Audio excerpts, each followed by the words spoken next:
I've been. Um, dealing with them two kids. But yes,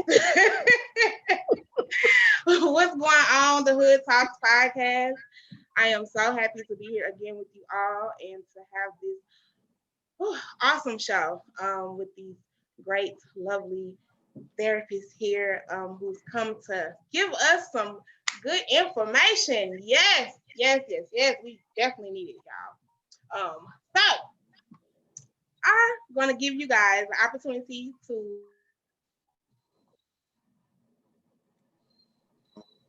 Oh, you muted yourself. yeah, I just Zoom and technology. Look at that. We roll with the punches though over here at the Hood Talks podcast. But yes, I wanted to give you guys the opportunity to introduce yourselves. So I will, on this note, I will let the lady go first. Miss Erica, if you don't Oh, mind. well, thank you. Good afternoon, everyone. My name is Erica Ware. I'm the owner of Bomb Therapeutic Services here in Missouri, a private practice agency. I'm also licensed in Georgia and Texas for virtual sessions. My specialties include treating anxiety, couples, and trauma. Um, I love being a mental health therapist. I love being a Black clinician and helping our community because of the fact that we are so behind in healing. So I'm glad I can be here today. Hopefully, I can give out some good information that can help you all. And I'll turn it over to Mr. Tony. Okay. So my name is Tony Gillen. I'm a licensed professional counselor, licensed in the state of Missouri. I've been in the counseling profession for 6 years, where I've worked with individuals, families, and couples. I started out as a school-based therapist and transitioned to community, more clinical-based therapy. Currently, I work with youth and families through the Youth in Need organization in St. Charles County. And I also work with individuals and couples through my practice, Gillen Therapeutic Services, where our goal is to facilitate healing and empower physical, mental, and spiritual health through serving. The name Gillen is an Irish name, which means servant. And so we use that as the basis of how we help other people through serving. I'm also a co-host of the Self Love Society podcast, which can be found on Apple and Spotify. Shameless plug. And lastly, I am a father of three wonderful Black children. Yes. Looky. He proud of them babies. That's how we supposed to be. Yes. Yes. Mhm. And thank you guys for being here. Thank you for taking your time out on this Saturday to be with us. I am just a big advocate for mental health, and I'm definitely a big advocate for Black therapists. So I'm ready for this. And the topic, Black love on Black Love Day. It just worked out perfectly. Right. Like I didn't Right even on time. Yeah, I just learned about that. me So thank you too. for sharing that information. I just thanks. I'm gonna plug her, Andrea. Thank you for letting me know because I did not know. She said it, and I went to look into it. I'm like, well, look it. Yes. So I'm like, I'm gonna plug this too because right, we need to celebrate our holidays. So the topic, Black love, how to have and maintain. You gotta maintain it, a healthy relationship. Whew, this topic right here, y'all, it hits home. But we gonna get into this. We gonna dive into it because I'm sure people want to really, get in and ask questions. So I do want to start off and allow you guys to kind of elaborate on what it looks like for couples counseling. Because again, I want to kind of normalize couples in therapy and mental health, all of that. So what does it look like for a couple in therapy? You want me to go first? You want to go first? Whatever y'all feel. Oh, you go ahead, ladies Okay. first. Well, thank you. Um, so really, it's going to look different for every couple, just simply because the needs of the couples are different. But I'm pretty sure it's going to be a lot of communication based information. Just and with communication, it comes with listening. It comes with understanding what your partner is saying. Because a lot of times, what we say verbally is kind of we kind of miss the emotional meaning behind it. And so I think in couples therapy and having that third party there, that's you know, we're kind of a fresh mind. We can see things from a different point of view. So when your partner is saying something verbally, we can actually help translate that to an emotional message and maybe make things a little bit more clear. And hopefully that can help you all start to understand each other more. That makes sense. I definitely think communication is definitely an important part. So, and sometimes you're saying something that people may not, they might Mhm. not get Yeah, it. You might be saying it the way that you think it's getting to them, right. but it's not. So, yeah, communication. Perception, perspective is everything. Yes, Yeah. Yeah. I'll definitely add that um, on top of communication, which is, I feel like is the bread and butter of a healthy relationship. You also talk about Mhm. understanding where we are individually, because if we don't have a solid individual foundation, it's very hard to build a foundational relationship with someone else. And so for me, couples therapy, at least in the beginning, is a lot of understanding who we are individually, Mm. so that when we are communicating, when we are doing more communication-based activities, you know that is coming from a place that you understand, um, especially when we talk about the different traumas that we've experienced as Black people in America. Trauma, we know it can be, it can reverberate throughout generations. And so it's understanding those traumas, working through those traumas in our individual lives. Because I'm a firm believer that, the Black man and woman is the relationship between the Black man and the Black woman is the foundation of Black wealth and empowerment.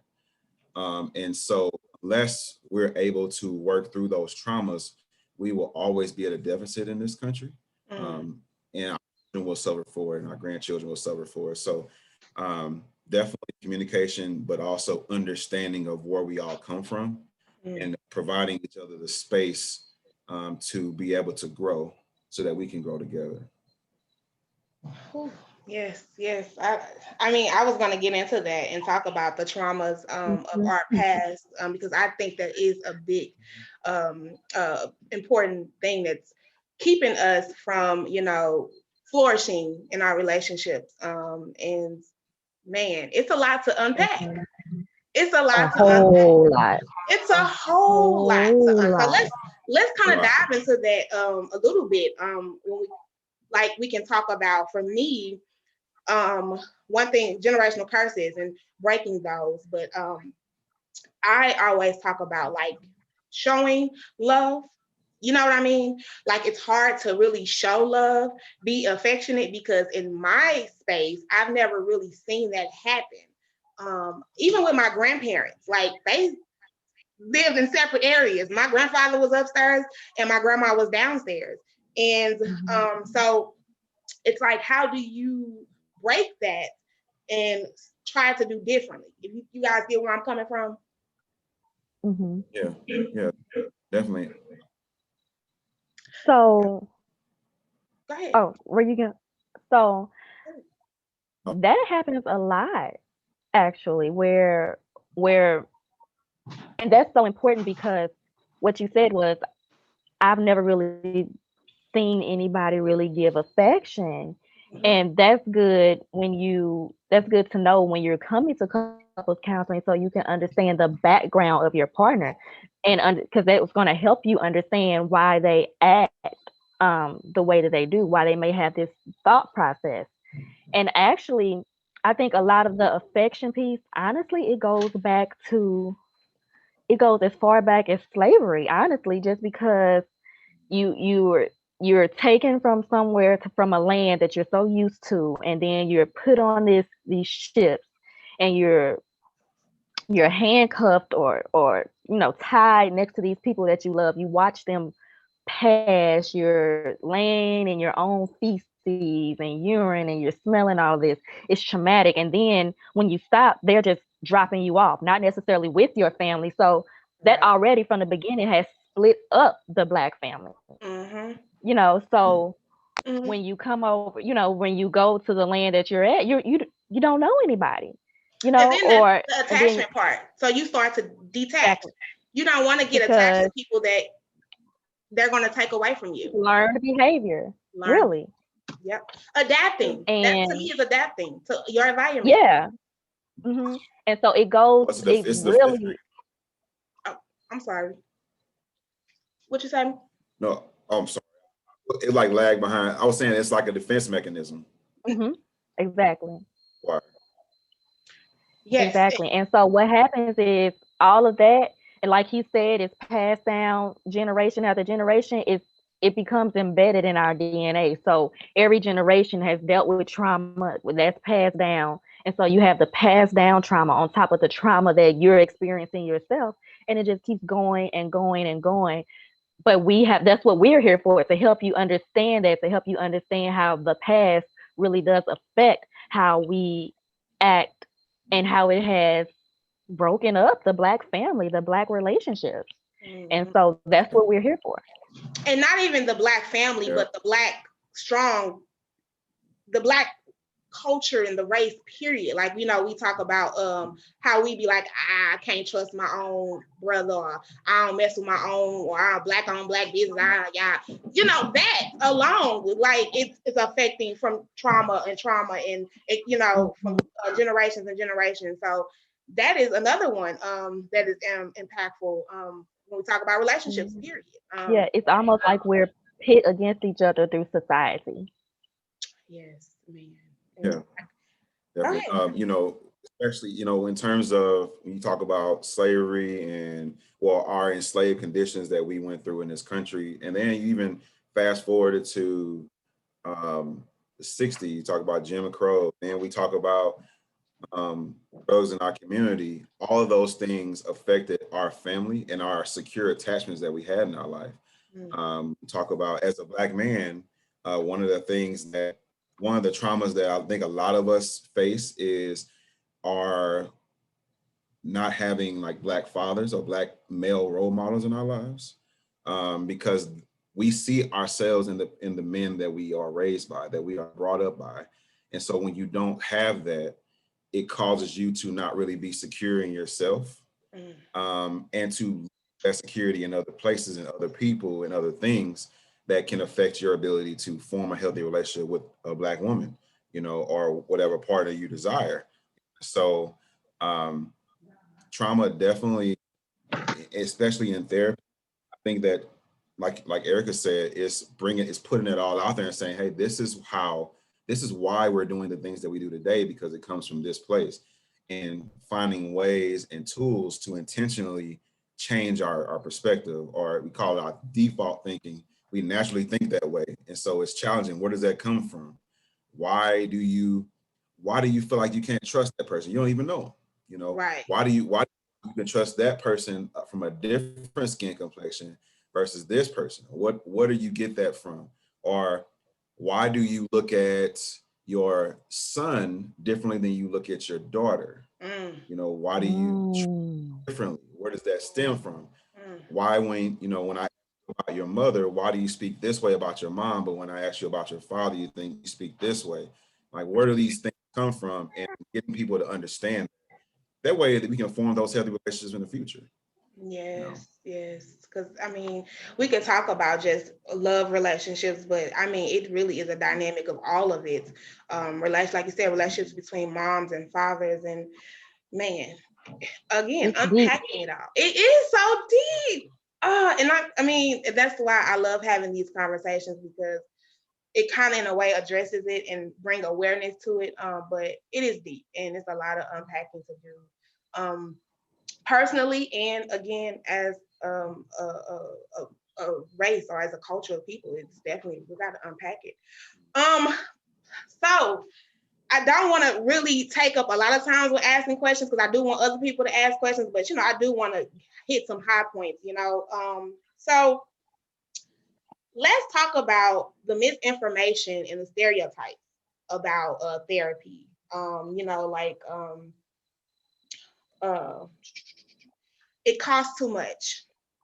I can talk to a friend. Why I need to talk to a stranger?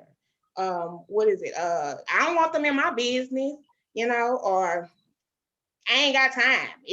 I ain't got time to sit on my body. Those stereotypes and that falsified thing about Yeah. therapy. Well, therapy is affordable for anyone. There are so many different outlets for people to address their mental health. Um, in terms of like a costing, there are therapists such as myself who provide affordable rates. We also do sliding scales. So we go based off your income and we find out together with you what is the most feasible option for the both of us. You also have organizations who provide free therapy, like organization I work for, Youth in Need, provides free therapy services for youth and families. And also, if you look at the neighboring universities around here, I know UMSL, St. Louis University, provide counseling services for people through the students that they're working towards their certifications. And so there are avenues for a lot of people to get mental health services. It just has to come down to, is this a priority to me? Does it mean something to me? We have to figure out the why. Why am I doing what I do? What is it I'm trying to accomplish, and how do I get to where I want to get to? I think also talk about like stereotypes and false narratives. I see from like Black men. I know that mental health has become a huge booming thing in our community, and I love seeing that. I love seeing everybody talking about mental health and how it's important.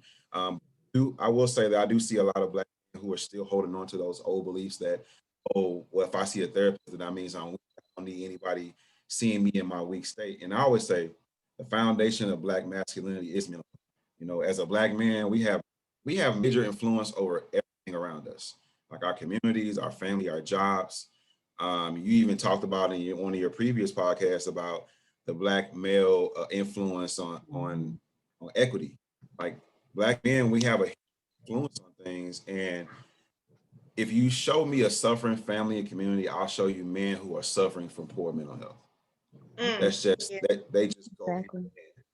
And so I think it's time to change that narrative that Black men don't go to therapy, because Black men need therapy in order to Yes. progress our Black communities, Black families. And Yes. so, yeah, those are definitely some of the narratives and the stereotypes that I see the most.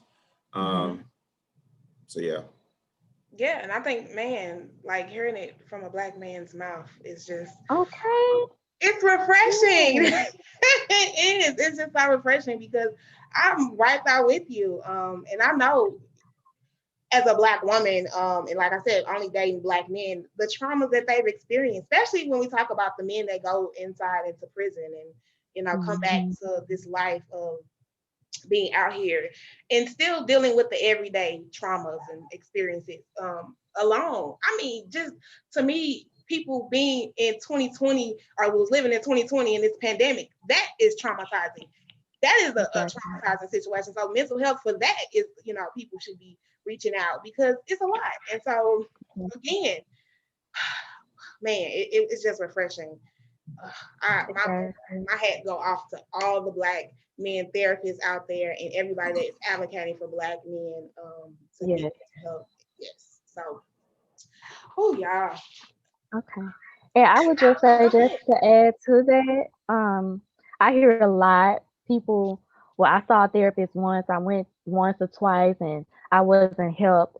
Let me tell you, just like you shop around for your hairstylist, your doctor, just like you go shopping to find the right clothes that fit, a therapist is the same thing. Everyone is not for everybody. So you have to find a therapist that fits your needs and that can help you. All therapists cannot treat or help you through certain things. Mm, Certain people only can deal with certain mental health issues, emotional issues. mm, Now, as a therapist, it's also good to know what you can and cannot deal with, so you can probably refer out that client to someone who's better able to assist. But don't stop, don't just stop and not take care of your mental health needs because you feel like you went to therapy this one time and you didn't feel like it was beneficial. It's also a process. You It have is. to you have to work through it. You have to build rapport. You're going into an office for someone you don't know, and your goal is to heal, but to heal, you have to be truthful. You Mm, have to be honest. You have to let them know what what you have going through, because that's the only way we're really going to be able to know how your mind thinks and processes things. It I mean, you have to shop around. That's all I can say. oh man. Um, and another thing, your friend is not trained to deal with stuff. Your friend is biased toward you. You know what I mean? Your friend may not be able to tell you the truth behind your actions. If it's like, oh, okay, well, do you think you should have acted that way? In that, what's a better way you could have handled that? Your friend probably gonna be ready to fight with you. If something happened. Whereas a therapist, we're trained to help you come up with a solution on your own. We're not going to give you a solution, but we're going to help you talk through, um, understand your own perspective. Because a lot of times people don't even understand how they think and what they're thinking and how it can come across to others. Mm, man. Whew, yeah. Because I really that really definitely hit home when you talked about shopping around for therapists. And Mhm. because people do that. Like and I know some people like, well, I don't want to start all over, and I already Mm-hmm. done did this, and I done already talked about Yeah. this. Like I'm tired of starting over. But like you said, if Start it's over. you just start over, start Start over. over. And sometimes you can start where you Yeah. are, and then Mm-hmm. you can go back. Because you Mm-hmm. might have a serious situation right then and there that you want to make aware of and address that, and then let's start over. But Yeah, yeah, definitely. Especially when if you've been in therapy and maybe you've learned some strategies on how to work through things, and maybe you go out into the world and you use those strategies, and maybe they don't work as successful. It's okay to say, okay, let me go back to the drawing board and see, okay, what are some things that I can critique? What are some things I can shift? Maybe what are some things that are getting in the way of me being able to use these tools? It's not necessarily your therapist's Mm-hmm. fault or they therapist. It's just that, hey, what I tried didn't work and it's time to try something else. But at the end of the day, you have to take it serious. If you're looking for a therapist, you have to give it a real chance. Because there are some people who will come into my office and they're not wanting to work on anything. It's like, Mm-hmm. why? If you don't want to be here, it's not going to work. And then If what you they don't end want up to, doing is taking up space from somebody else who yeah, wants to work. yeah. And then it adds to the negative connotation that you have about therapy because you didn't give it the chance that it deserved. Okay. And so you have to, I would encourage people to take a look at themselves and say that I want to work on myself. I really want a therapist to help me out, before you go searching. Don't go searching because someone told you should go see a therapist Mm-hmm. or, well, if you don't go see a therapist, then I want to break up with you. No, that's not when you go see a therapist. You go see a therapist when you are ready to work on yourself. You know? That's a great point. You have to be ready, because other than yes, that, you'll shut down. that is a great point. That is a Yeah. great point. And to like to go back to what you were saying with therapists that see that and notice that and being able to say, well, I can't help you unless you're ready, and not just Mhm. be sitting there, definitely, or I can't help you, but let me refer you out to somebody that can. Mm-hmm. So that is to me awesome. And man, so um we kind of talked about like what it would look like in a, a therapy session for a couple. um I guess let's kind of get into like the healthiness of a relationship. What things do you think are beneficial to helping a couple's relationship thrive? And I know we said communication, but what else? I know you said understanding. That's a good one too. But what else do you guys think would be? Continuously dating and getting to know each other, because we as people, we change. We start to think differently. Our thought processes change. And so we have to continuously get to know each other, date, especially for couples who have children. When you have children, things change and become different. So you have to really make sure you're carving out that time for just you and your partners. If especially if you have that good support system where you can send the kids somewhere for a few hours or a night, and just you and your partner really just get to know each other all over again. Um, and sometimes put your phones down, spend time, be in the moment with your spouse, your partner, whoever. Just Mhm. be there. Sometimes, and I know some people say, "Well, I'm not a communicator. I don't." Sometimes maybe just being there in the presence is good enough. Some people just like to be there and hold hands and watch a movie. That may be enough. But I think that's really beneficial. Just spending quality time with each other, getting to know each other all over again. Because throughout your relationship, you're gonna have to do that. Yeah. Like I said, people definitely change, especially when you've been together for years. Exactly. Exactly. Especially, and I mean that's just on a personal note for my own self. I know Mhm. that I'm definitely not the same person I was before. So yeah, Right, Mhm. right. And you it's never know important. what your spouse or partner is going through outside of the home as far as work. Things that's affecting them emotionally or maybe stressing them out. So maybe just you even asking a simple question of how you doing? How can I help? May make take that pressure off of them, make them feel relieved. I want to also add Go to ahead. that. I mean, Go ahead, John. great points. I want to add that my always impress on people that a healthy relationship is when two people are trying to out appreciate the other person. And so if you two are trying to appreciate each other, it's kind of like an appreciation contest.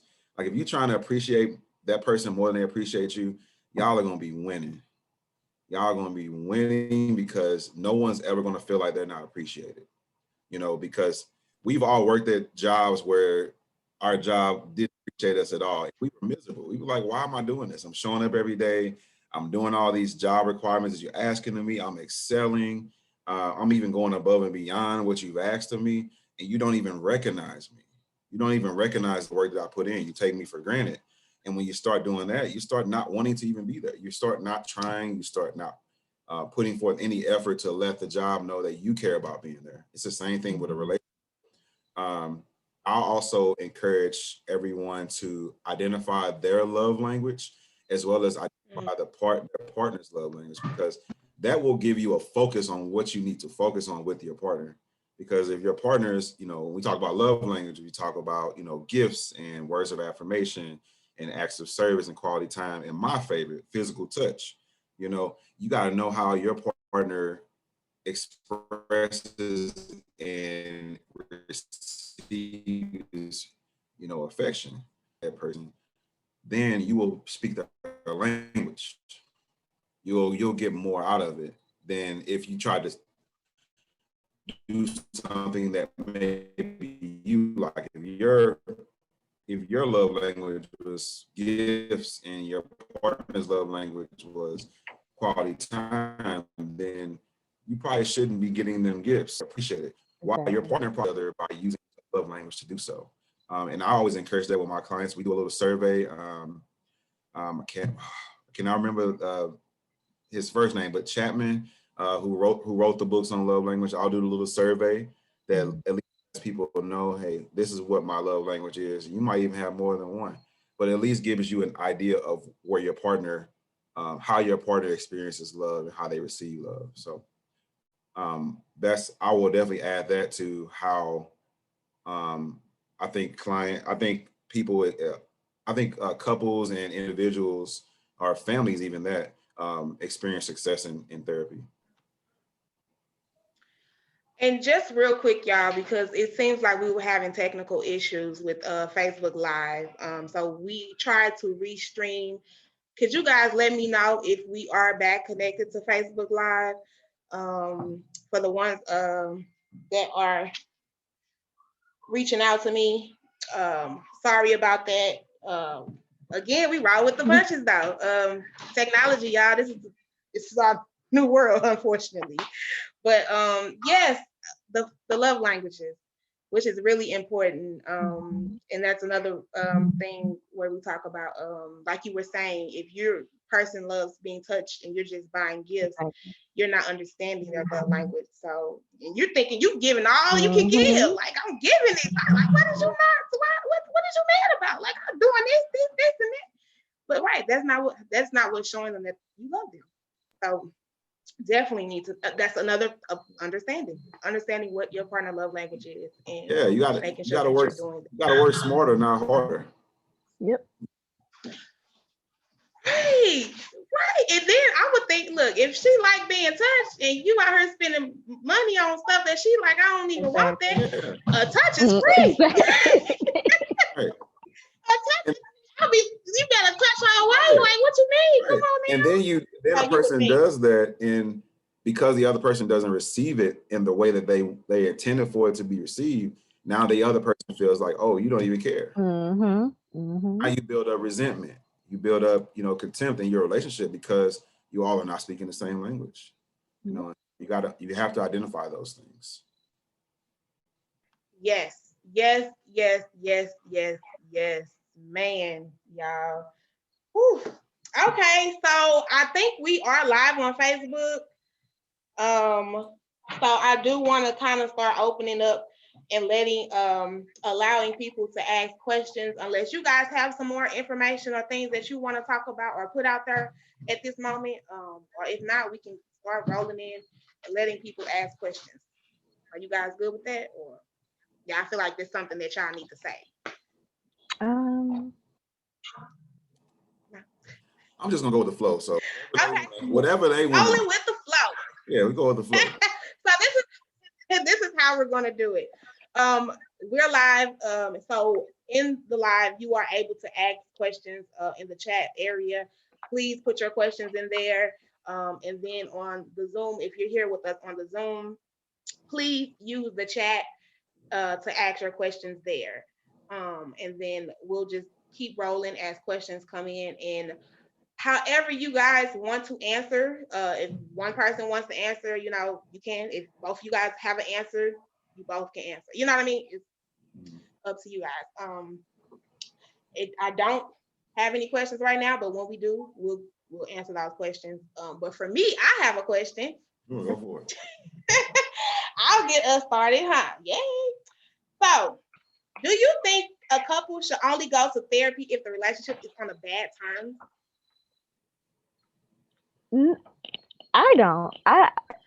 Me personally, and professionally, no, because to me, what it does is there's any doubt in your mind or your partner's mind, like, are things going good? How's my partner feeling? And then you may not feel comfortable enough asking. Why not go to therapy and talk about the good things too?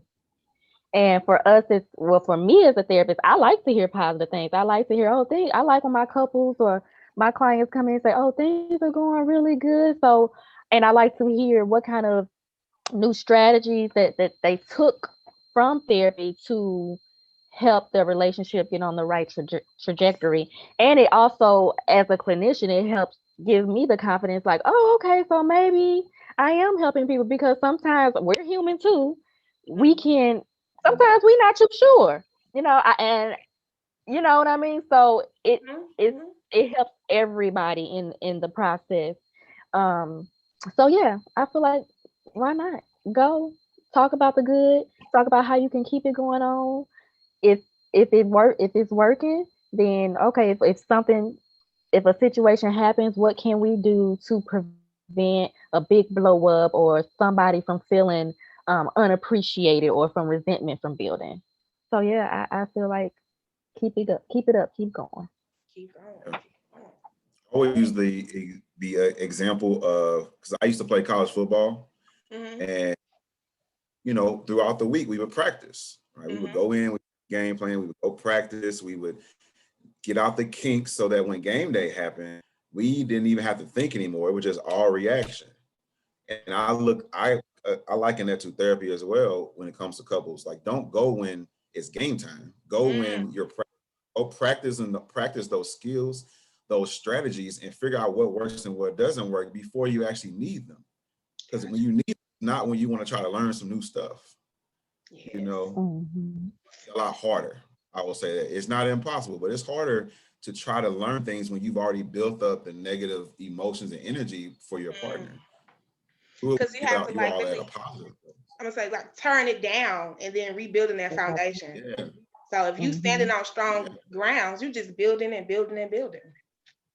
And then like to go back to what you were yeah. saying, like And people we change. gotta break all that. Me Yes. too. Mhm. Yes. She So Yeah, said, "Yeah." yeah. So when the struggle happens or when there's a crisis, also for a therapist, it gets exhausting when someone comes to you in crisis. mm, If Oh, everybody yeah. comes all the time in crisis, it's like, oh, it puts we're like it's like Erica said, we're human too. And so when someone comes to us in crisis, we naturally feel like, okay, all right, let's work through it, and we have to work through our own, issues in that moment too. Our own insecurities or stresses in that moment. And so definitely I would encourage couples to go to therapy before you actually need it. mm. Definitely. Yes. Okay. So can black men and black women in a relationship help each other overcome the traumas we have experienced? If so, and how? I think we kind of touched on that, but we can elaborate more if you guys think. I'm sorry, what was the question again? Can black men and women in a relationship with each other help each other overcome the traumas that we've experienced? If so, how? If not, Okay. why not? So I will say yes and no to that answer. I will say no because it is not anyone else's job to heal you. That it Mm, should be your job. And so before you try to build a foundation with someone else, you need to go through individual therapy to work to make sure your foundation is solid. Because no, a relationship is not going to work when two people have faulty foundations. It's because you're trying to build one together. So if yours isn't solid, then it's not going to work. You know, uh, so I will say no to that, but I will also say yes because um, I think that when you do the work, when you're doing the work individually, your partner can provide you the space to continue your individual work. I like to say, if I got scars, right, and I'm working on my scars, I'm gonna be rubbing, Neosporin on it to try to get it healed up. But my mm, partner is gonna come behind with the cocoa butter to finish the job off, mm, Mhm. and to make sure that you have somebody that is going to allow you the space to continue to grow. mm, And growing, you're talking about and overcoming your own traumas. Um, I would say strategies for that would be communicating, just talking about it, asking your partner, hey, how can I support you? When you see your partner having a bad day, not jumping in and say, okay, I'm gonna do this. I'm gonna save you or anything. Just mm, ask your partner, hey, how can I support you in this moment? That's my favorite question. How can I support you in this moment?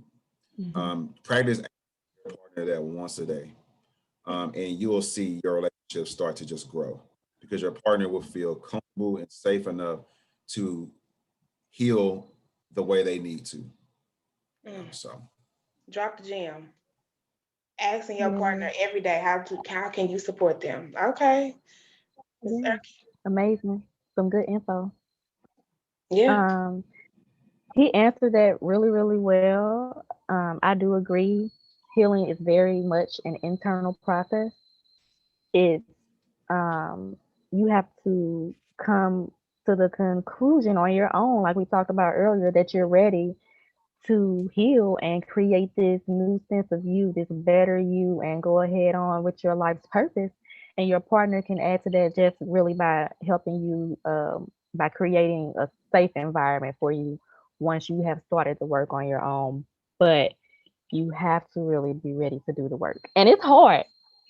Now I know we sitting up here saying go to therapy and Right. get your healing. Look, healing is mm, hard. It's It not is hard. pretty Mm-mm. at all It's up and because you down. unpacking up and down. You're gonna be okay one minute, the next minute you're gonna be crying. Your thoughts are spiraling. It's not pretty, but it's worth it because once you once you get to where you're trying to be and you look back over this process and you see this new person that you have become, the Mm. feeling that you get from that will be amazing. And so think about how you will feel being a new person, and then think about how you can how that new person is going to affect your partner and affect your relationship, and how your relationship can start to just thrive and boom, and y'all can be on the same page and start taking over the world, you know what I mean, together. Yes. And so I really agree with Tony. It has to start inside first. It has to start on an individual level. But once both people in relationship start that process, get it going, man, that relationship will flourish because now y'all got out all of that baggage. Y'all unpacked all of that. Okay, so how do you support your partner who is struggling with childhood trauma but isn't interested in therapy? Mm,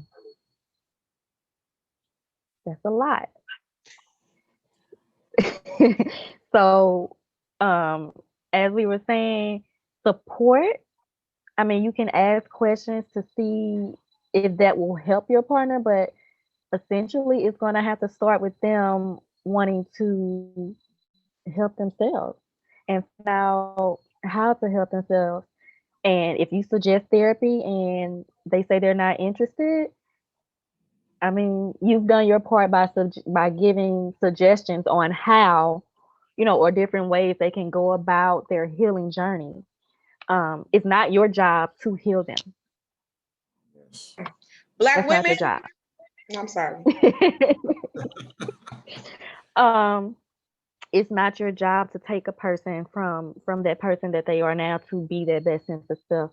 They have to walk their journey on their own. Now, as far as being a support, if they want to come and talk about some things, be an open ear, be there listening, listen, ask them. This is one thing that's very, very important that I feel like is very, very important. When you all are having a conversation and they're talking about traumas, ask them if they want you to comment or if they just want you to listen, because Mm, sometimes people really don't want to hear what you have to say. mm, They just want you to just listen to them, probably because they have felt that they've never been listened to throughout their life. So sometimes just listening is all they need. Sometimes they don't want your advice. And just so what I'm saying is ask so you know. Yeah. So you won't offend them and then resentment won't build up on their end. mm. Mhm. That was a good Yes. one. Go ahead. You got something to say to that? Go Yeah. ahead. No, I'll say we as men, we are notorious for doing that. We just want to get in and fix. Like, oh, okay. Oh, you into me a problem? All right, here my hammer. Let's go. Let's get. No, sometimes you just need to sit back and just listen. And that's something that I know from personal experience. That's something that I've definitely struggled with in the past as well. Is when to come in and fix, when to come in and solve the problem. Like, hey, I'm solution focused, right? But sometimes it's best to just sit back and listen and let your partner just get out what they need to get out, because they may be doing the work themselves. They just need a place, a space to Mm, be able to, you know, which is why we talked about earlier why it's important to see a therapist and not just rely on your friends, because a therapist will provide you that space for you to grow safely. You Mhm. know, when you're triggered, or when you're um, relapsing on your behaviors from your trauma, that therapist will have that safe space, that unconditional positive regard for you to be able to work through those things safely. Um, and your partner, should at least give you at least a safe space to be able to do that. And I'm going to say something that's not popular. Sometimes asked about the question of how do you help someone, in the relationship when they're not ready to go to therapy or deal with their problems. Like, you have mm-hmm. to, sometimes you got to be okay with learn to walk away. Mm. Some, Whew. sometimes relationship is just not going to work. And, Not for you. I wrote this down, but we have to start normalizing Black love instead of struggle. Like, we don't have to hold on and destroy ourselves because someone is not willing to do the work their own lives. Like sometimes Mm. you have to sit back. I've done everything that I can do, Mm. but this relationship is not going to go any further until you get the work, do the work that you need to do. I'm going to get off at this stop right here. And maybe we might circle around in the future. Right now, this is as far as we can go. And that's okay. Doesn't nobody's the bad guy, nobody's a good guy. It's just a Mm. relationship that it was the end of that relationship and it was time to get off. Too many Mm. times we see in real life, how people are just holding on for dear life and it's killing them. It's destroying not only them, their mental health, their Mhm. physical health, their health, the health of their children, and the future health of their grandchildren. We talk about generational trauma.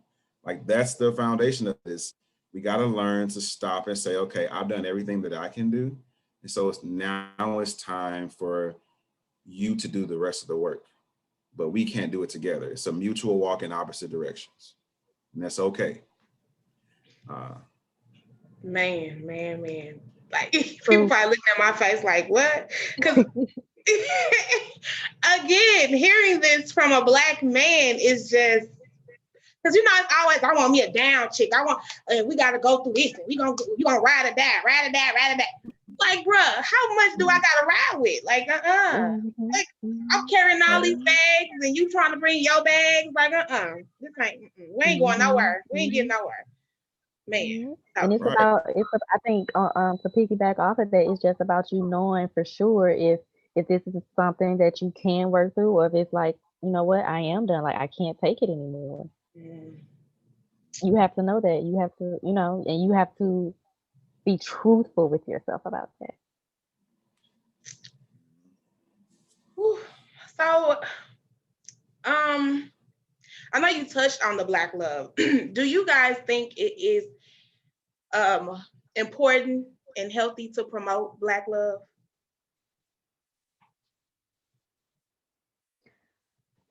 I think my answer to this is just so simple. It's just like if we don't promote us, who's gonna promote us? Because I mean, we're not throughout history. We just haven't been promoted, and then we fight amongst ourselves. So at some point, Hmm. somebody somewhere has to stop the cycle, and we have to we have to do it because if not, then we don't know how detrimental not promoting it could be to just the Black culture at whole, as a whole. We don't know if that will cause the Black family to die, the Black, you know what I mean? So yeah, promote it. Why not? Because Black people do love. It's a stereotype that our families don't stay together, and it's based on trauma, based on past experiences. It's been hard to keep us together, but we Mm. can do it, and we do it. So Do it's it. about if you promote it and you see it, then it'll make more people want to try to be in a relationship and promote their relationship and be one with somebody of the Black community. So yes, promote it, do it. Yeah. Yeah. I want to definitely add to that, which, I mean, you said everything I would say. Um, I would also add that, I think that's why we as Black people, we hold on to our examples of Black love. Mm. The main thing is like Barack and Michelle Obama. I think that, I'm not like politics or anything, but like just their image, the Yes. perspective they show the world that a Black man, a Black woman loving together, raising a Black Hmm. family. Like we revere that. We love to see that because we don't see it as often uh, Hmm. communities. And I think it's great to champion Black love and healthy relationships, not that Black toxic love, but Black healthy relationships. Mm. Because I was gonna say they show it, but the way they Yeah, show it ain't Show positive. it. You hear what I it's Hmm. all mean? like I said, It's negative. It's it's always normal, right? It's normalizing Black love and not Black struggle. yes. Yeah. Because we You And you don't know definitely have to, see what? it. Go ahead. Go ahead. And we you don't have tend to to go through watch the. those shows where I'm sorry. No, go ahead. That's how good the conversation is. What were you saying, Erica? I was just saying, and then we tend to watch those shows where they're showing it in a negative or a toxic manner. Like, I mean, the love and hip hop, I know people, say they love ratchet TV, but you don't understand how sometimes what they're showing plays into your subconscious, and our subconscious pretty much controls our thought processes, our feelings, our actions. So I really agree with what he said about that, and what you said, Savannah, about it's shown, but it's not really shown in a positive light. And so we have to sometimes watch. We have to be careful of what we watch and what we allow to enter us, because we can definitely internalize it on a subconscious level. Yes. And go ahead. You was Also talking. at I work in middle schools out in St. Charles area, and I know when I'm working with like middle school girls, you definitely see some remnants of that unhealthy relationship standards. Um, because I think that, like you said, we have all these images of these toxic relationships or these unhealthy attachments to people, and our children are watching that and they're thinking that that is normal. They're thinking that, oh, I'm supposed to be hurt by my significant other. Like Mhm. they're supposed to treat me like I don't matter, because that's how love's supposed to work. And we as adults, as Black men and women, have to start changing that so that our children can see what a Yes. healthy relationship looks like, which is Mhm. why promoting Black love is powerful. I love, this platform and other platforms that promote, Black people in a positive light, because there are a lot of negative um, streams of watching that we see, that our children see, of us not behaving in favorable lights. And Yes. so Mhm. Mhm. definitely, yes, Black love should be Yeah. promoted. And I'm so glad that you just said that. I'm sorry. No, go ahead. Go ahead. Go ahead. I'm so glad that you just pointed out that you work with middle schoolers, and you're seeing this at such a young age. Parents, what you do in front of your children, what you allow your children to watch, and it matters. It definitely does, because really learning is observational. So I know that there are Yes. generations out there that says do what I say but not as I do. Girl. No. When your child sees you do something, they kind of think it's okay because it's mommy doing it, it's daddy doing it, it's grandma doing it. So they really internalize that, and they're watching. Believe me, children are smarter than what we give them credit for. They watch us Yes. and they mimic the people that are around them. Yes. Yes. Yes. Yes. All of that. I mean, all of that. I don't know who that is. So if you want to ask a question, you ask the question in the chat, please, and thank you. But yeah, y'all, I had a thought. I lost it though. But that's okay because y'all dropping gems, and I'm all for this. I am.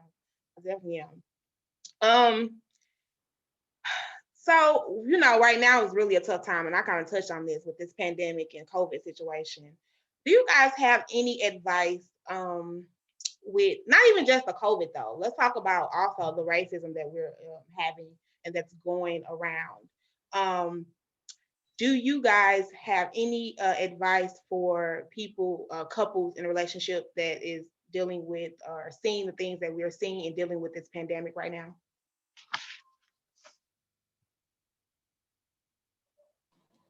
I would say with um, I'm encouraging couples and families to make sure that you're carving out space for attachment, healthy attachment. Because we're kind of quarantining and a lot of people are kind of staying together and not really going anywhere, it's causing us to take for granted those attachments, to not necessarily keep making sure that you're appreciating the other person, because for all intents and purposes, we're going through some struggle right now. And so it's not at the forefront of our mind. So I'm preaching intentionality, making sure you're intentional about everything that you're doing with your partner.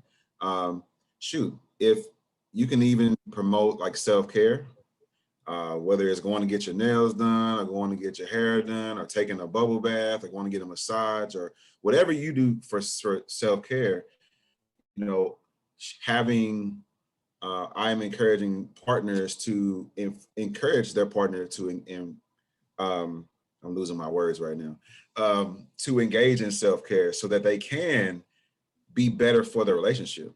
Um, Also, I will say in terms of racism, I think racism is, when we're talking about the Black relationship, I think racism, it's a terrible thing, first and foremost. But for a Black relationship, I think that it provides for a deeper connection because we both face a common enemy.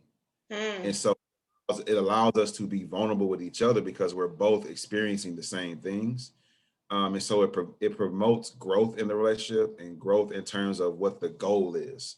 Like we're aligning ourselves when we have, like, you think about like 9/11, when that happened for negative reasons, the country came together like that. Like we had a common enemy, which was hate at the time, and we came together and did everything together for the sake of that.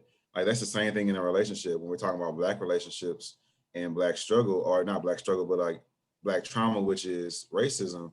We have a common enemy that's closer together, and using that closeness and that attachment to build upon what you already have, your foundation in your relationship. Yes, because we know this is a lot. Go ahead. Yes, yes. I was gonna say I totally agree with Tony. I'll piggyback off the self-care thing. I'm totally a self-care promoting therapist because it's important with not just during a pandemic. It's important anyway, just in general, but especially now because we kind of stuck in a house. We can't do as much as we used to. So finding new ways of um of caring for yourself that because sometimes people are nervous about going out and doing things. So simple things like he said, taking a bubble bath, very simple but very very relaxing. Some reading positive things, um even more activity around the house. We're in the house a lot more, but that doesn't mean you just have to necessarily just sit around and scroll social media all day. Get up, do something, have fun. You know, get creative with what you're doing because it's a tough time. I'm sorry, can y'all hear me? Okay. Um, and also with that, I like to tell people just because you're stuck in the house does not mean you cannot a little let the outside world in a little bit. Open your blinds up, let the sunlight in. It's very healthy for you. Sunlight is kind of it helps boost those happy chemicals that our bodies create. Sometimes just open. I know it's cold, so it's gonna sound crazy, but open up the window and let fresh air in. Fresh air um helps us just feel a little bit better. It's something about the wind, the outside wind that just feels a little bit different on your body than just being in the house with the in the air conditioner. The air conditioner air feels totally different than wind just blowing against your body. When it warms up, go for a walk. Just little things. Journal. If you're a person who is not, you have a hard time communicating your feelings, write them down. You have to get it out. You cannot hold that stuff in. It's unhealthy. And it will start to affect you mentally and physically. Stress starts in the brain, but then it can affect any kind of physical ailment you have going on. It can create them even because you will worry yourself to the point that you start to feel ill.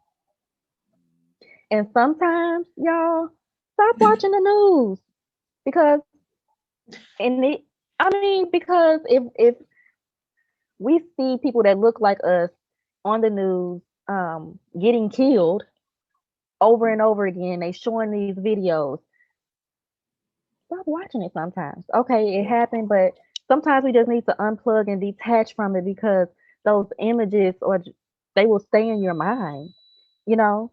And even though it happens, we have to create that internal positive environment. And that's not a positive image right there to see somebody who looked like you to be gunned down and laying there in the street or laying on the floor. It's not healthy for you to just keep watching it over and over and over again. You know, we need to input more positive images to ourselves. That's it right there, though. That's definitely what it is. We just need to see more positivity, and not only us, our children. Exactly. And the one young lady hit it on the other last episode. They need to Hmm. see it. They do. You know what I mean? They They need to do. see it. So we definitely need to make sure that we're putting more positivity um, um, out there when it comes to Black people. Can I add Go something ahead. else there? I think Yes. this Yes.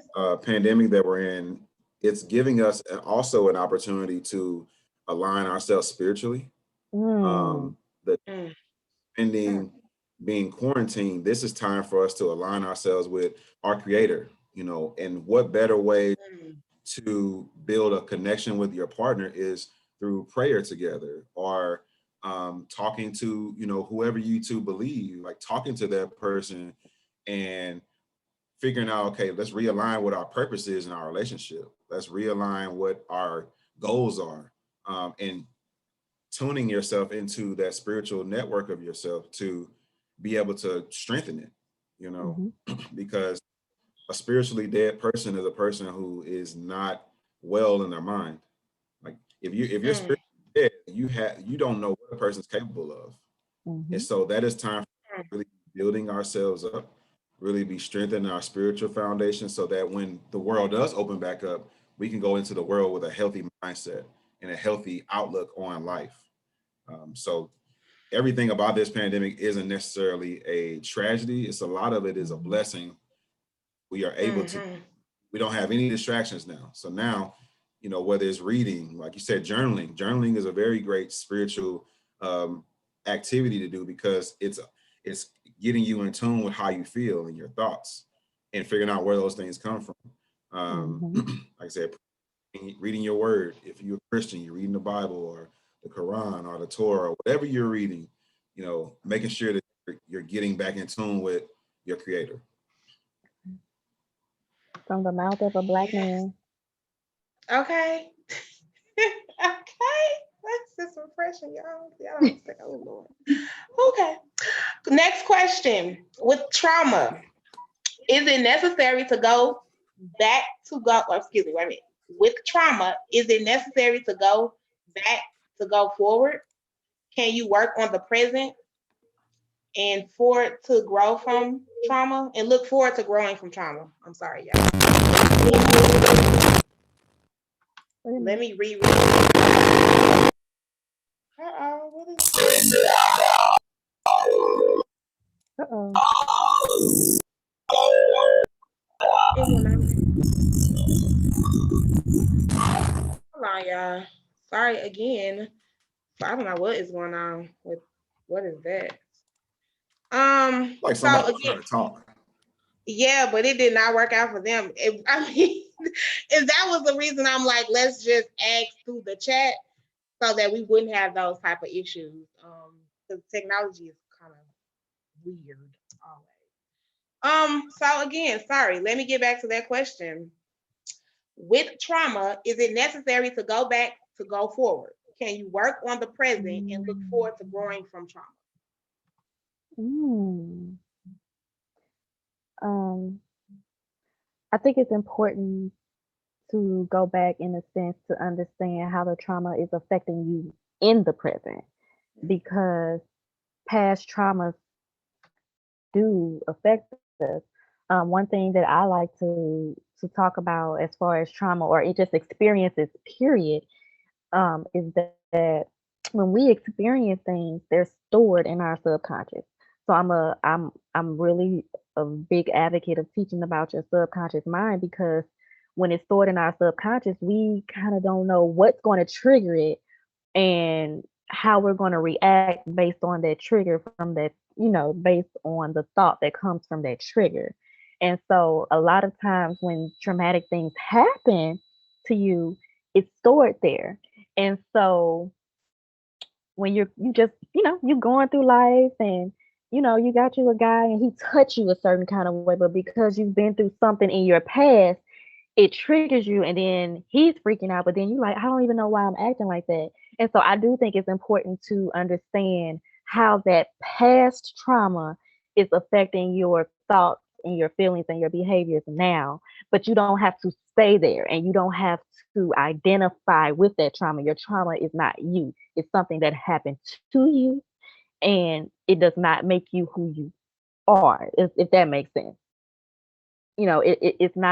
It's not part of your personality. It's something that happened to you. You were a victim essentially at that point. And when something traumatic happens, it's outside of our control, right? We don't have control over what other people do or what happens in life. But it is important for us to understand how the past is affecting you right now in the present, and then how you can move forward from that trauma to future. Yeah. Okay. You good, Tony? I'll definitely piggyback off that. You know, I think my mentor said this, Candace Cox, by the way. She says like, what happened to you doesn't have to come from you, and so you if you've gone through something, that's okay, and you work through that, but that didn't come from you, so it needs to be let go of. Someone else gave you that, which caused you to get a traumatic experience. And so now it's time for you to work through it so that something of love can come from you that is not traumatic. Um, I think that's the question of, can you work on the past and still be in the present? Or I think that was that the question. I was So trying to. they're saying to not even work on the past and just that's from my understanding. It said, let me reread it. With trauma, is it necessary to go back to go forward? I guess meaning like, do I have to go back in order for me to move in a positive direction and move forward in Okay. my process? Like, do I have to take it all the way back? Yeah. I guess that's what it is. Well, And this is a if Facebook your question. trauma I'm is sorry. yeah, if your trauma is causing you not to move forward, then it's probably time for you to look back so you can figure it out. Because you're not going to go any further. Your relationship is not going to go any further. You're not going to address why you are where you are. Figure out what the source of that issue is so that you can work on it, so that you can move forward.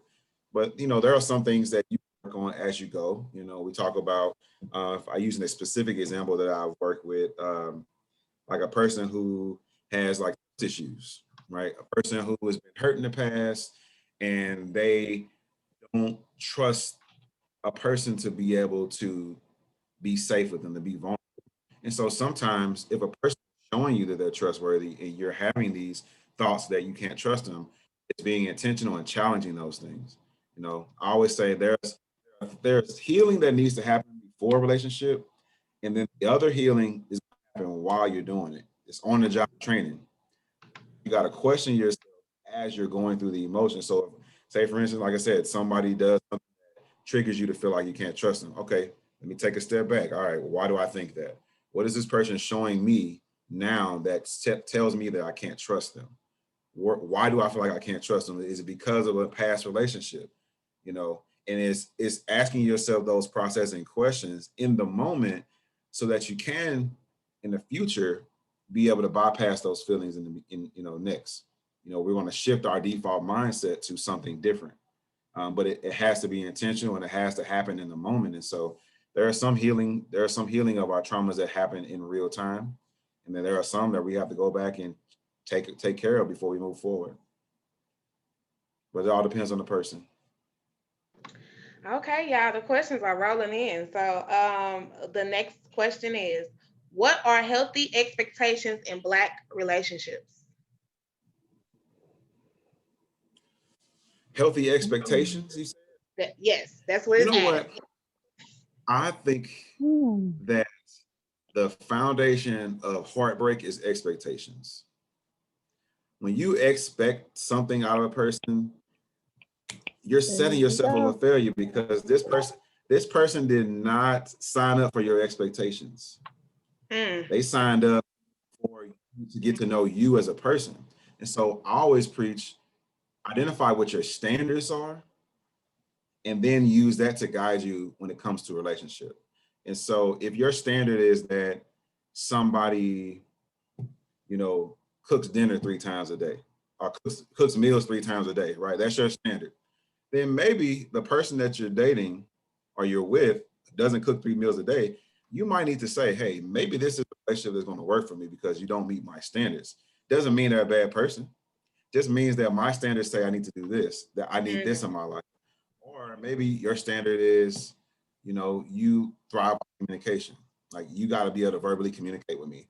Or if you're dating someone that can't verbally communicate and is not showing the ability to do so, then don't put the expectation on them to meet your standards when they're not that, And so expectations, I believe in getting rid of those and just getting to know someone for who they are.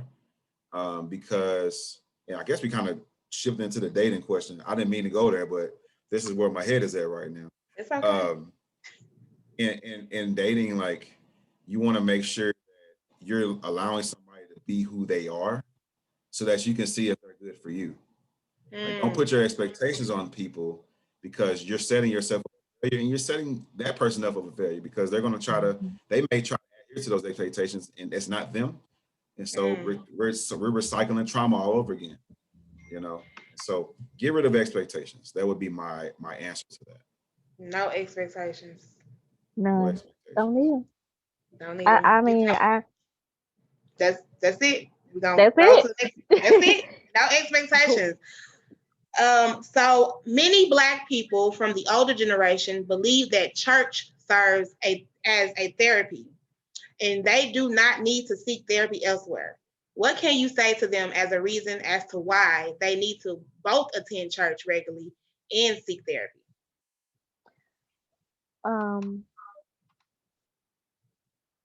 Therapy is a place where you come to express your feelings, okay? It's a place that's created, that space, when you're in that therapist's office, that space is yours. That's your safe space. That's your zone, okay?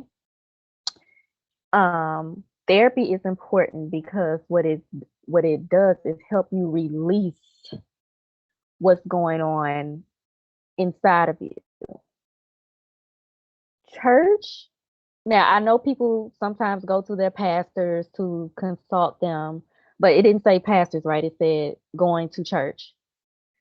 And what do you mean by going to? Did they put like what they meant? Like as It far just as says, is it praying? what can you say to them as a reason as to why they need to both attend church regularly and seek therapy? Because I guess You they're think saying therapy? that I guess they're saying, I hope I'm saying this right, is that I've heard this before too, like all you need is Jesus. So I think that's what they're getting at. That was another stereotype, or not stereotype, but another false information of, Jesus is enough, and it's all. Go pray about it, and that's how I'm taking it. So Okay. you guys get where you got it. So if you pray about it, cool, but you still got to put the work toward what you're praying about, and therapy is the work. Therapy is what's going to help you, whatever that end goal is of that prayer, what you've prayed about, what you've asked for. Therapy is going to be one of the solutions to help you get there, because you could be praying for something that you're not necessarily ready for, and you're not ready for it because you haven't done the work to even heal yourself from stuff that's happened to you. And if I remember correctly, it said the older generation. So you holding on to something that happened to you 30 years ago, and it has hindered you, but you're looking for something that you're not necessarily ready to receive because you're not healed. And to be honest, in therapy, a lot of times people come into therapy for anxiety issues, and anxiety is fear. You can't, fear and faith cannot exist together in that same space. So you have to get over your anxiety. You have to get over that fear in order to allow your faith to resonate and allow all of that you are looking for to come out, to be that best you. Therapy is the work. You have to do the work. It's a tool. It's a tool. You get tools. You have to do it. You have to do the work in order to receive the greatness that you're looking to receive. And that's a simple answer. Good. You got an answer, Tony? Want to follow up, or you? Yeah, definitely. So actually, this is kind of a question that's near and dear to me because I definitely went through something where, growing up, being in the church my whole life, I heard the same rhetoric. Like you just go to your pastor and you don't work through your issues. Well, your pastor's job in the church is to lead the church. Their job is for the church, is for building people's spiritual foundations, like encouraging and empowering people to build their spiritual foundation. Well, we are not all spiritual as human beings. We are a combination of physical, mental, and spiritual. And so to go somewhere that's only focused on your spiritual growth to heal you all around is doing not only yourself a disservice, but it's also doing the church a disservice. It's doing your pastor a disservice, because if it doesn't work, then it's going to cause your spiritual foundation to be broken. And so it's good to go somewhere outside of the church for therapy, because it gives you a way to work on other aspects of your life that don't have anything to do with your spiritual foundation. And that might be not popular to say, but in my own personal experiences in my life, going away from the church to get healing actually helped me be more suited for church. Because I was able to I was able to put down the Bible. Like, I remember going to my therapist and say, hey, I don't want to talk about God. I don't want to talk about none of that. I need to talk about what's happening right here, right now. And sometimes that's what's needed. And you can't get that in church a lot of times. Now, if you have a therapist in your church that's specifically catering towards therapy, then yeah, then that might be a good idea. But to put all of that on your spiritual leaders is not healthy. So I would say that to answer that question. Okay. How is Black love different than other love?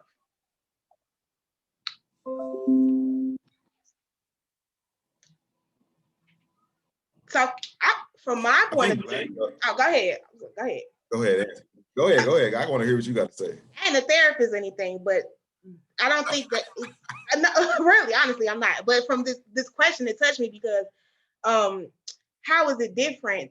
It's not that it's different. That's the problem. It's just I think we don't shed light on it in a positive light. So it's not that we're saying that it's different. Love is love. It's that we aren't showing it in a positive light. So that's why we're promoting it, and that's why we talk about it. That's what we do. But I don't think there's a difference. But that's my personal opinion. Go ahead, there. Y'all go ahead. Y'all want to answer that at all? Go ahead. Oh, I agree with you. Honestly, I agree that I think that Black love is only a thing because we don't see it a lot. It's like if we never see a healthy relationship, then when we see one, it's like, oh my God, this is greater than anything, right? Because we don't see it. But if it was, then it would look just like Asian love. It would look just like Hispanic love or Caucasian love or European love or whatever. It'll look just like everybody else's love because it'll be normal. It'll be normalized in our eyes. I definitely agree that it's no different than any other. I agree too. It's a label. Black on black crime. Crime is crime, but they give us a label. So when we see Black love, now we're giving it a label. It's just a more positive label. It's Black love instead of the other stereotypes that are given to us. So it's not different. It's just saying that we love too. And this was a Facebook question, so I don't know who asked it or whatever, but I do think that I want to, in my mind, that when you said Black on black crime, that was something that they give us. And Exactly. negative, right? When we take something and make it positive, it's a problem. Exactly. It becomes like, well, why you're being separated, or why you got to talk about, why can't this just be this? And again, when truth be told, we've always been separated, but that's another, you know. That's a whole nother segment. We're gonna keep it positive in this Black love, healthy relationship movement. On Black Love Day. Shout out to Black Love Day. Black Love Day. I love it. In what way can you go back to what you've been through? That's the question. In what way can you go back to what? So I'm wondering if you're talking about exploring it, you go back, talk about it, um, explore how it could be possibly affect. I hope I'm answering this right. I hope I'm understanding it right. Explore how it could be affecting you in the now, if it's affecting you in the now. You know, some things you may have healed from just through time or on your own. Some things maybe not, but just going back is simply just talking about it, talking about your feelings, because maybe when you went through it, you couldn't necessarily talk about it. You could have been a child and no one's listening to you, or maybe you just weren't at that point to where you were comfortable talking about it. And so now you have this opportunity to go back and discuss um, how you were feeling in that moment, how you feel now talking about it, how it has affected your life up until this moment, you know. So that's how I think you can go back. You can go back, think about your memories, your feelings. Now there are other more intrusive techniques um, that send you back, and it takes you it has you smell what was smell what like the smells that are there at the time that this situation is going on, or what's being felt. But those are things that are more intrusive, and therapists are trained. It's like an extra training. But there are other modalities that take you back and put you like in that place too. So it just kind of depends on what you as a client is looking for, and what the therapist thinks may be beneficial to you.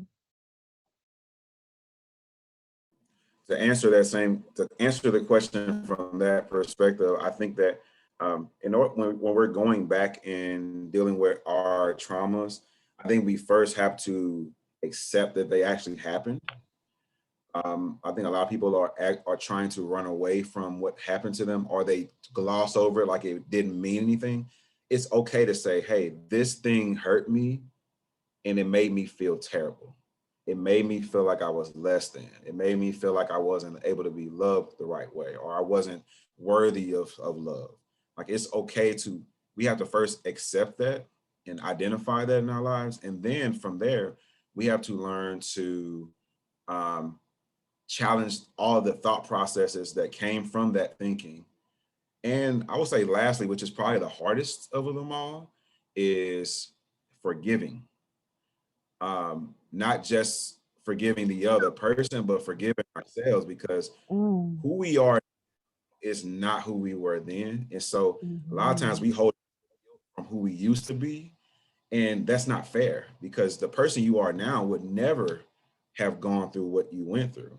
And so it's okay to forgive that person for not doing not maybe behaving in the right way, or maybe not protecting themselves the way they should have, because like I said, you learn from that experience. And so it's learning to give yourself some grace, that you are human and that you make mistakes, or that it wasn't your fault.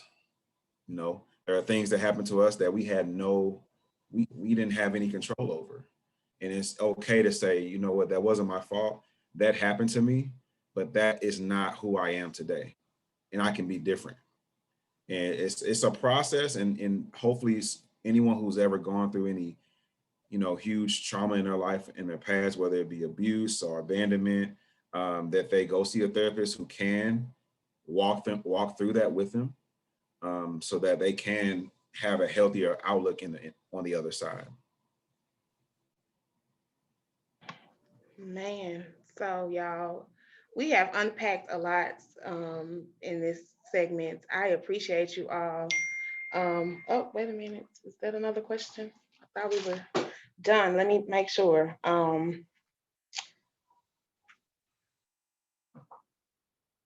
Okay. So it's basically you answered the question that they were looking for. So great. So y'all, thank you guys for being here. Thank you for having this conversation. Thank everyone who's tuning in and giving us grace with our technical difficulties. I do want to also give you guys opportunity to again let people know, if you're willing, how they can contact you if they're maybe looking for services or anything like that. So Miss Erica, could you go ahead and give that out if you want to, and then Tony, follow up, please, and thank you.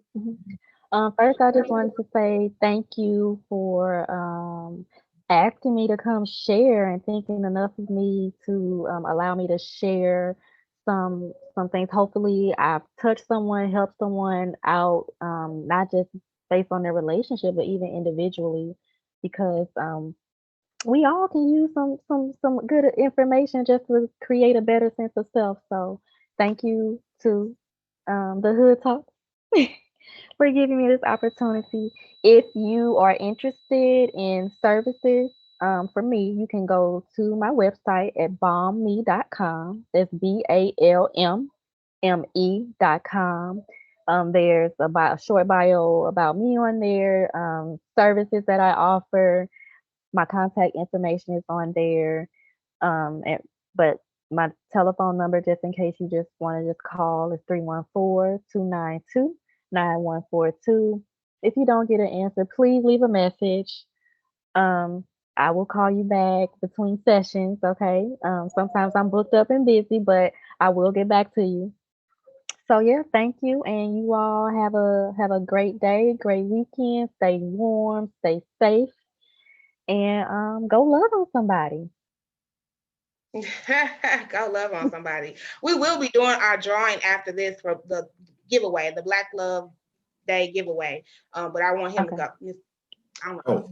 Don't call you Mr. Tony. I'm sorry. Yeah. Thank you for inviting me. I'm always honored to be in the presence of other professionals doing great work. You know, I love your podcast and your talks that you do. And Erica, I look forward to just seeing your work and how you grow in your field, you know, in the field of therapy. I will say for me, if anyone wants to reach out to me, you can reach me at healing@gillentherapy.com. That's healing@gillentherapy.com. You can also see me, reach me on Instagram under Gillen Therapy, where I post a lot of, you talked about journaling. Journaling is one of my big strategies that I use personally and that I encourage my clients to use. And so I will post a lot of journaling prompts on my IG page. And so follow that.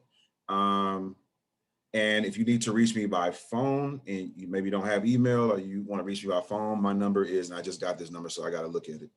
It's 314-527-1289. Again, that is 314-527-1289, where I'm offering individual and couples therapy. Virtual only right now, but hopefully when the weather warms up, I will have a physical location to see people in person. So that's all I have to say about that. Well, y'all, again, this has been another beautiful conversation. In professional, I am not. But thank you for the compliment. Don't sell yourself short. You manifesting here. You are young. Y'all right. You ain't speaking into existence, baby. Come on. Don't do that. Right. Don't do that. Yes. But y'all, I mean, I just really love having these conversations, and I do want to shed light on a different perspective of us as Black people. So thank you, the Hood Talks platform. But we gonna do the drawing, y'all. The giveaway. Thanks for everybody that participated. I do appreciate you all, and of course, I have my special guest here who's gonna help me with this. Y'all see my special guest. This here is Mr. Demetrius. How y'all doing? This is my, of course. Hi. Okay. Valentine's Day weekend. Okay. Black love at its finest. Yeah. Love at its finest. You heard me. Look, and we Hood. You heard me. We representing real tough. But okay, so you're gonna reach in, pull out a knife. Right any other way. He said he wouldn't have it any other way. Gonna pull in, just pull a name. One name. Yes, sir. You got it? You're gonna open it up and we're gonna say whose name this is. And they get their choice of a $25 gift card. So whoever this is, get with me. It's Tamisha. Yes, her name is Queenie on Facebook. So definitely get with me so I can get that gift card. Congratulations, Yes, Tamisha. congratulations to her. Woo! So Yay. again, y'all, thanks for everybody that tuned in to the Hood Talks podcast.